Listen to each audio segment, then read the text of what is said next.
Termasuk dalam jangan memutuskan tali silaturahim ini adalah kita jangan berhenti mendoakan kebaikan untuk saudara kita. Ini men. Karena Rasulullah SAW mengatakan dalam hadisnya, setiap kali kita mendoakan untuk saudara kita, maka malaikat akan mendoakan doa yang sama untuk kita. Benar gak? Jadi jangan sampai karena kita marah, kita mutusin silaturahim, bahkan kita juga udah gue gak mau pernah doain lo lagi. Nah, gitu. Jangan menyangat. Terus doakan kebaikan buat saudara kita, karena sebetulnya doa yang kita ucapkan, kita bacakan, kita sampaikan untuk saudara kita itu sebetulnya kemudian balik kembali kepada kita, karena malaikat akan mendoakan doa yang sama sebagaimana kita yang sampaikan untuk saudara kita tersebut. Gitu men.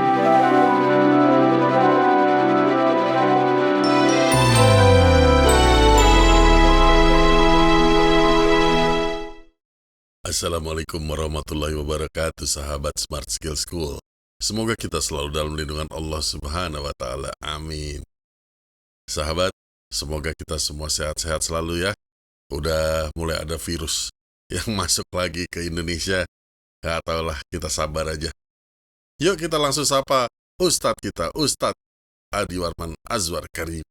Ustadz, Assalamualaikum, apa kabar? Waalaikumsalam warahmatullahi wabarakatuh. Sehat, berkah, bahagia selalu semuanya. Amin. Amin, Alhamdulillah. Ustadz, agak panjang nih pertanyaan kali ini. Bagaimana menurut etika Islam mengenai pengambilan hasil karya cipta, misalnya di YouTube, Ustadz? Di-download, di-copy, kemudian diedit ulang, dan dipasang kembali di berbagai YouTube, TikTok, Instagram, dan lain-lain. Jadi dengan dalih turut menyebarkan dakwah, maka diunduhlah video tersebut. Di Smart Skill School kita ikhlaskan, asal mengikuti aturan mainnya. Walaupun sebenarnya mereka otomatis terkena pidana Undang-Undang Hak Cipta nomor 28 tahun 2014 pasal 113, ya nggak apa-apalah, kita ikhlas. Namun ketika mereka mulai menghapus logo kita dan berubah menjadi logo mereka seolah-olah ini adalah hasil karya mereka, ya sedih juga Ustadz. Ini kan apa ya, dizolimi Ustadz. Jauh amat. Oke. Gini. Oke. Ada hadis dari Rasulullah SAW yang mengatakan, Man lam yashkurin nas lam yashkurillah. Siapa-siapa yang tidak dapat berterima kasih pada manusia, pada hakikatnya dia tidak dapat bersyukur kepada Allah. Jadi kawan-kawan yang ambil di TikTok dan sebagainya, harusnya sebaiknya merujuk pada hadis tersebut, berterima kasih kepada mereka yang telah menyiapkan bahan-bahannya sehingga bisa disebarkan lebih luas lagi menurut TikTok dan sebagainya. Yang pertama nih, mengambil begitu aja tanpa menulis rujukannya, tanpa memberikan apresiasi, tanpa memberikan terima kasih. Ini ada kena hadis yang tadi barusan kita sebutkan, man lam yashkurin nas lam yashkurillah. Benar gak? Nah, yang kedua, kita juga pernah waktu itu mengutip, di zamannya Rasulullah SAW telah meninggal dunia, ada seorang sahabatnya yang mengajarkan Islam kepada masyarakat. Kemudian masyarakat yang merasa senang, berterima kasih, mengapresiasi pencerahan yang telah didapatkannya, memberikan uang kepada sahabat tersebut. Maka sahabat ini menolak uang tersebut dengan mengatakan, aku tidak memerlukan uang dari kalian, aku sekedar menyampaikan apa yang aku dengar dari Rasulullah SAW. Kemudian masyarakat tersebut mencium tangan sahabat yang telah menjadi gurunya itu sebagai rasa penghormatan, apresiasi terhadap ilmu pencerahan yang telah diterimanya. Ini juga merupakan satu hal yang perlu kita pahami, bahwa bagaimanapun kita perlu berterima kasih, perlu mengapresiasi upaya-upaya yang telah dilakukan oleh orang-orang yang telah menyiapkan segala sesuatunya sehingga menjadi lebih mudah untuk mengembangkan lebih lanjut. Kita juga udah bahas, ini buat David kalau yang ini. Benar gak? Kalau itu buat teman-teman yang itu. Ini sekarang buat David.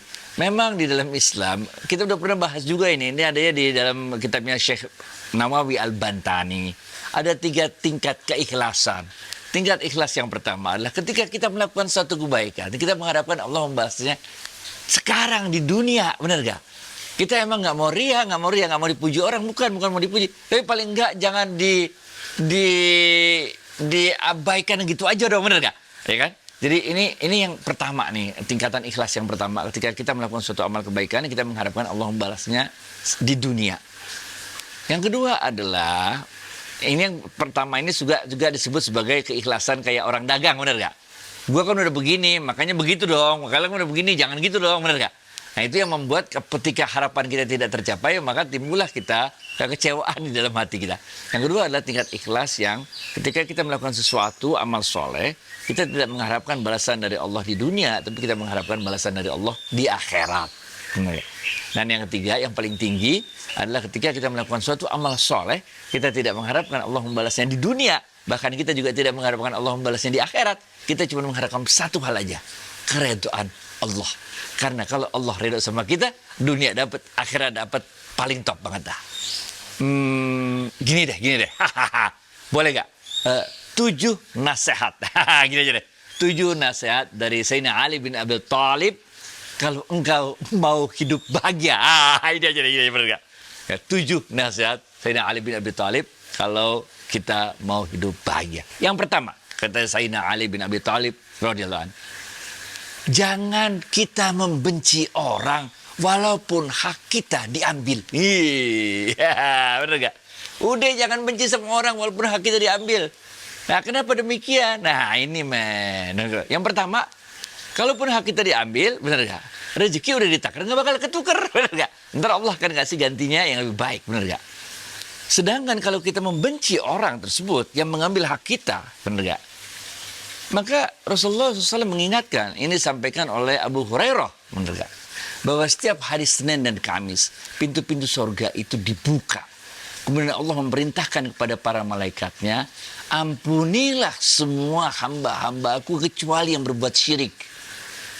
Dan mereka yang membenci saudara-saudaranya, maka tangguhkanlah pengampunan bagi orang-orang yang saling membenci ini sampai mereka kemudian saling islah, saling berdamai. Ini men. Ini nomor 1 penting banget nih. Udah jangan benci. Walaupun hak kita diambil. Karena Allah maha adil, maha tahu, maha melihat, maha mendengar, maha tahu keadaan kita. Kalaupun ada hak kita yang diambil orang, pasti Allah akan ganti dengan yang lebih baik. Karena rezeki udah ketakar, nggak bakal ketukar. Ini pesan pertama dari Sayyidina Ali bin Abi Thalib radhiyallahu anhu. Pesan kedua dari Sayyidina Ali bin Abi Thalib adalah kita selalu tersenyum walaupun hati kita menangis. Ini men, hati boleh menangis men, muka terus tersenyum, bener gak?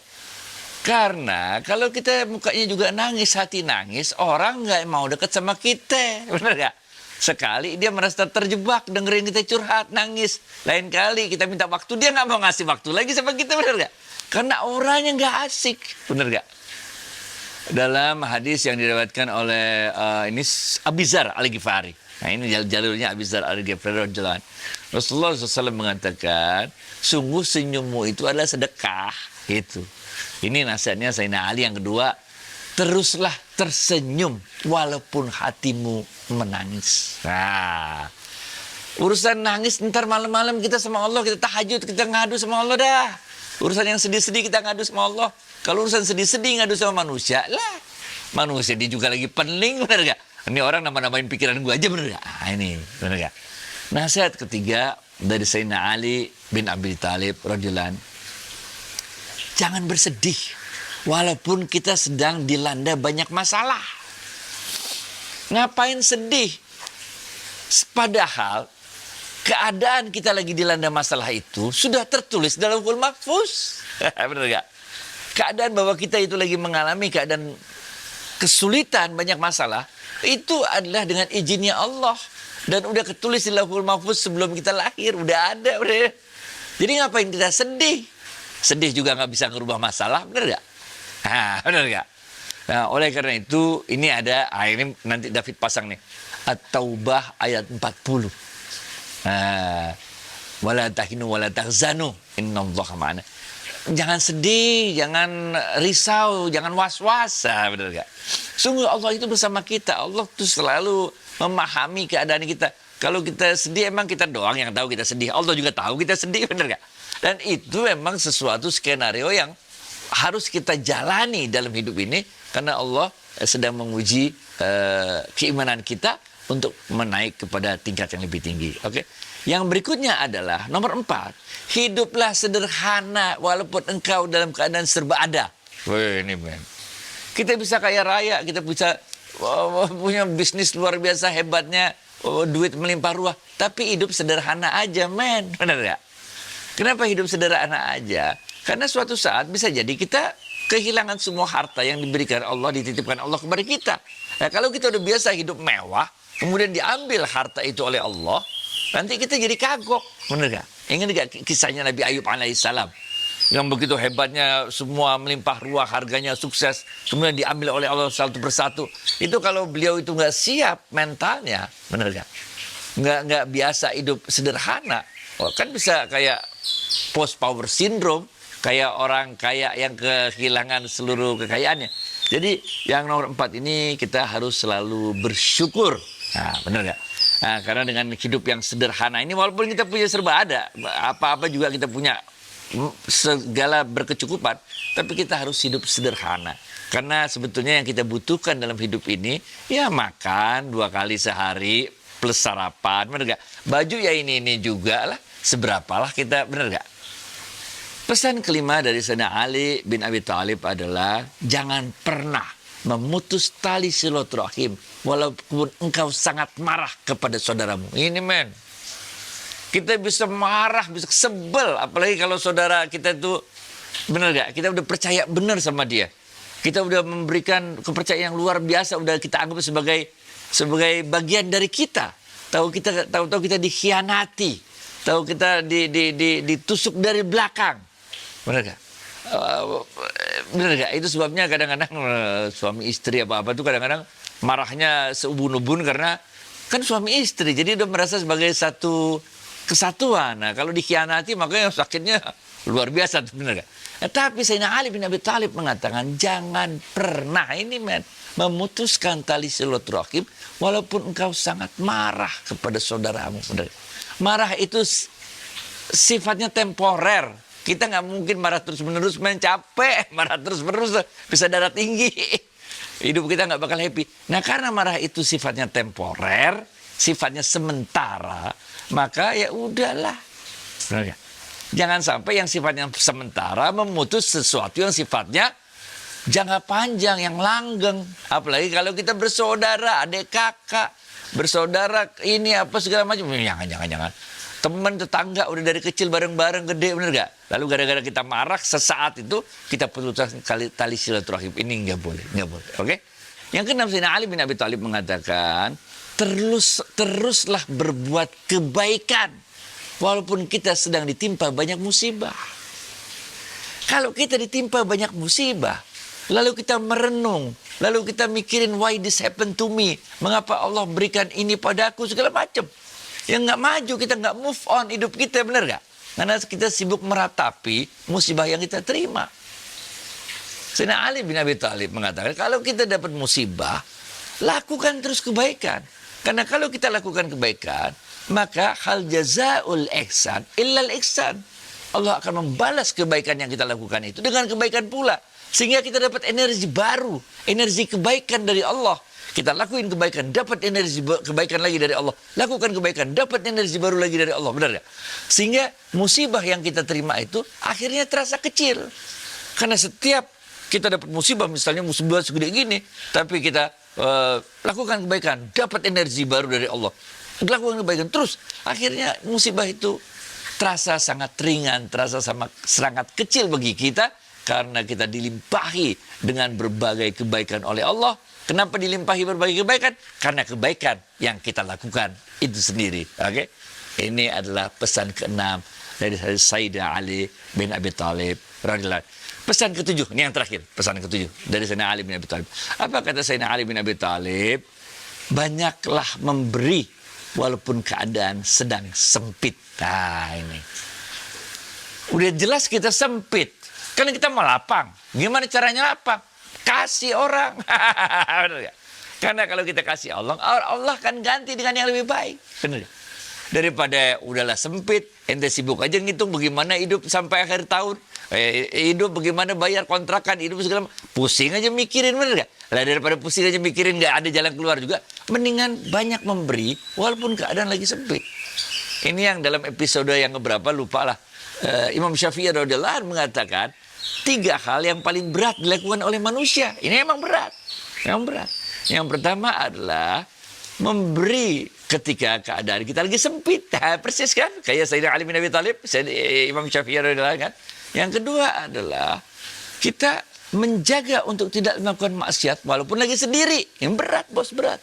Lagi rame-rame aja kita maksiat, ada orang malu, benar gak? Lagi sendiri kita maksiat, berat. Yang ketiga kata Imam Syafi'i radhiyallahu anhu adalah mengatakan kebenaran kepada orang yang kita takuti. Nah, jadi inilah 7 nasihat dari Sayyidina Ali bin Abi Thalib agar kita hidupnya bahagia. Back to you, Fit. Alhamdulillah ala kulli hal, Ustaz. Kami ridho atas ketentuan Allah dan rezeki pun sudah diatur sehingga tidak ada kekhawatiran dalam hal itu. Kita juga tidak mencari ridho ataupun pujian manusia, Ustaz. Dakwah kita juga jalankan karena Allah yang membukakan pintu untuk kita.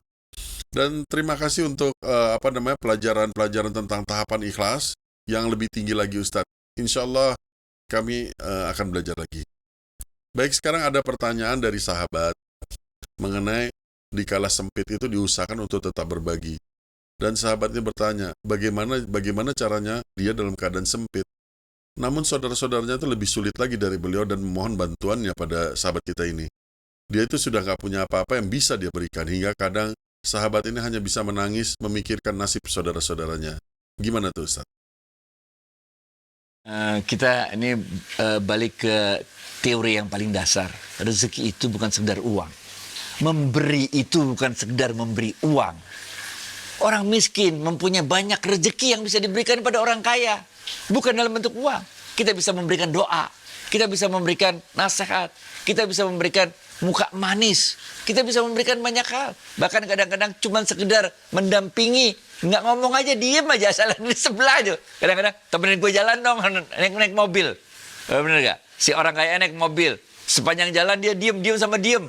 Tapi dengan keberadaan kita di samping sebagai yang orang miskin, dia merasa nyaman. Karena dia merasa nggak sendirian. Karena dia merasa ada teman yang masih mau nemenin, bener gak? Perasaan memiliki seseorang, teman, setia, yang mau nemenin pada saat kita lapang maupun sempit, yang menemani pada saat kita senang maupun sedih, itu nilainya luar biasa. Jadi memberi dalam keadaan sempit bukan selalu diartikan memberi uang, tapi memberikan apapun yang kita bisa berikan untuk menolong saudara kita yang lagi tertimpa musibah itu, baik dukungan dalam bentuk lahiriah maupun dukungan dalam bentuk batiniah maupun ruhiyah, berupa doa-doa, bener gak? Itu, men. Terima kasih, Ustaz. Pertanyaan terakhir yaitu mengenai jihad di dunia modern. Sekarang ini kan pengertiannya sering jadi disalahartikan, Ustaz, menjadi hal-hal yang katakanlah ya jauh panggang dari api, Ustaz. Jadi sesuai dengan zamannya, Ustaz. Apa arti jihad sekarang ini, Ustaz? Jihad dari zaman dulu sampai zaman sekarang sama pengertiannya, nggak ada zaman dulu pengertiannya apa, zaman sekarang pengertiannya sama, bos. Dari zaman dulu sampai zaman sekarang jihad itu adalah kesungguhan kita, kebersungguhan kita dalam menjalani hidup ini dengan selalu berpegang pada talinya Allah. Kesungguhan kita dalam membersihkan hati ini sehingga kita bisa merefleksikan asma'nya Allah, sifatnya Allah, sehingga orang melihat diri kita menjadi cerminan dari akhlakul karimah sebagaimana yang dulu yang pernah dicontohkan oleh Rasulullah SAW, menjadi the living Islam, Islam yang berjalan di muka bumi ini sehingga kita menerangi cahaya nur Allah itu, cahayanya Allah itu, karena kita pantulkan dari hati kita yang jernih itu sehingga kita menjadi cahaya yang terang benderang yang kemudian menarik. Ini ada kisahnya dalam ilmu tasawuf nih, yang menarik laron-laron dari tempat gelap mendatangi cahaya tersebut, benar gak? Kita menjadi magnet yang besar sehingga orang-orang mendatangi kita mau tahu kayak apa Islam itu lebih lanjut ini, men. Nah, jadi dalam hal ini kita harus selalu berusaha untuk menjadikan diri kita diri yang menjadi contoh bagi orang-orang sekitar kita, sehingga orang-orang melihat, oh ini loh Islam yang dimaksud dalam Quran, ini loh Islam yang dimaksud oleh Rasulullah Sallallahu Alaihi Wasallam. Jadi jihad dalam pengertian itu nggak pernah berubah dari dulu sampai sekarang. Ketika kita menghadapi keadaan, ketika kita harus bersungguh-sungguh membela agamanya Allah, karena agamanya Allah diperangi, jihad jadi pengertiannya jihad berperang, gitu. Lah kita diperangin, perang Badar men, bagaimana? Lah umat Islam diperangin gitu ya, kita bersungguh-sungguh menjaga agamanya Allah, membela agamanya Allah ini dengan cara berperang karena kita diperangi, benar gak? Kok sama kan ininya, pesannya sama, bersungguh-sungguh, benar gak? Tapi dalam konteks kita diperangi, maka kita perangnya juga sungguh-sungguh, benar. Dalam konteks itu, dalam konteks kita nggak perang, nah ini kan berarti kita harus berjihad. Rasulullah SAW ini udah sering kita kutip nih, ada dosa-dosa yang bisa gugur karena sholat kita, ada dosa-dosa yang bisa gugur karena sedekah kita, ada dosa-dosa yang bisa gugur karena haji kita, dan ada dosa yang hanya bisa gugur karena kesungguhan kita dalam mencari rezeki ini men. Jadi kalau kita kerja, itu namanya jihad fisabilillah, kata Rasulullah SAW itu, untuk mencukupi diri kita, menjaga harga diri kita supaya nggak minta-minta, jihad namanya. Kita kerja setengah mati supaya istri anak kita bisa makan, jihad namanya. Rasulullah SAW pulang dari perang Tabuk waktu itu, lalu di pinggir kota Madinah Rasulullah SAW melihat di siang hari terik panas matahari ketika semua orang berteduh, ada seorang laki-laki yang sibuk mecahin batu, disamperin sama Rasulullah SAW. Rasulullah SAW mengatakan, apa yang kau lakukan di siang hari ketika orang semua berteduh, kamu malah mecahin batu di sini katanya. Kemudian Rasulullah SAW turun dari ontanya, orang itu meraih tangan Rasulullah SAW, dicium ketika itu oleh orang tersebut. Rasulullah SAW mendapatkan tangan orang tersebut sangat kasar, pecah-pecah. Kemudian orang tersebut mengatakan, sahabat tersebut mengatakan, inilah pekerjaanku ya Rasulullah, aku pecahkan batu ini, kemudian aku jual ke pasar, kemudian dari hasil penjualan itu aku belikan makanan untuk anak dan istriku di rumah. Kemudian Rasulullah SAW mencium tangan sahabat tersebut. Ini jarang-jarang Rasulullah SAW mencium tangan sahabat tersebut sambil mengatakan, tangan inilah yang akan menyelamatkanmu dari siksa api neraka. Dalam teks yang lain disebutkan, tangan inilah yang akan mengantarkanmu masuk ke dalam surga. Benar? Jihad, bos. Jadi jihad itu pengertiannya nggak pernah berubah. Ketika kita konteksnya diperangi, ya kita jihad pengertiannya jadi bersungguh-sungguh dalam melawan orang yang memerangi kita. Konteksnya dalam keadaan nggak perang, ya kita konteksnya adalah bersungguh-sungguh dalam mencari rezekinya Allah, bersungguh-sungguh dalam sekolah, bersungguh-sungguh menjadi ayah, menjadi orang tua yang baik bagi keluarganya. Macem lah. Pokoknya jihad terus men, fisabilillah. Insya Allah dapat ridhonya Allah. Hidup berkamen, mantap. Amin, insya Allah Ustaz. Ustaz, terima kasih atas waktu dan tausiahnya. Assalamualaikum warahmatullahi wabarakatuh. Waalaikumsalam warahmatullahi wabarakatuh.